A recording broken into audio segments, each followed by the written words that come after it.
Our next caller is Dennis from Salt Lake, who has a question about the Federal Reserve. Dennis, you're on the line with Senator Lee. Hi, Dennis. Hi, Mike. I was just curious, do you support Senator Rand Paul's Audit the Fed bill, and are you aware that the Federal Reserve Bank is a private entity? Dennis, the answer to your question is yes and yes.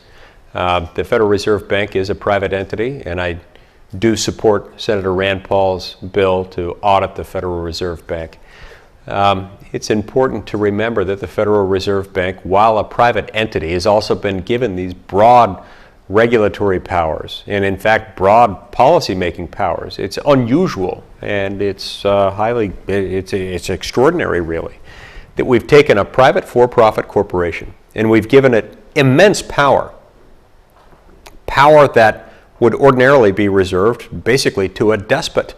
This is beyond making the Federal Reserve Bank like a legislative body, because a legislative body consists of individuals who are elected for limited terms and accountable to the people.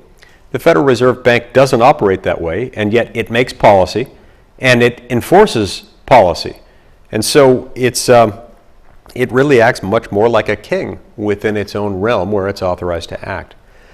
So in order to deal with this, and in order to deal with the fact that the Federal Reserve Bank has all this power and we don't know exactly why it makes particular decisions, Senator Rand Paul has introduced legislation, of which I'm an original co-sponsor, that would subject the Federal Reserve Bank and its governing body to a full, robust audit.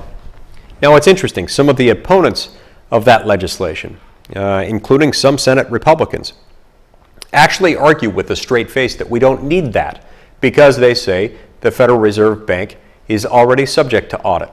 Well, if you look at the legislation they're referring to, technically it subjects the Federal Reserve Bank to a sort of audit, but under existing law there are loopholes in that audit requirement that you could drive a Mack truck, a 747, and an Airbus A380 simultaneously right through it.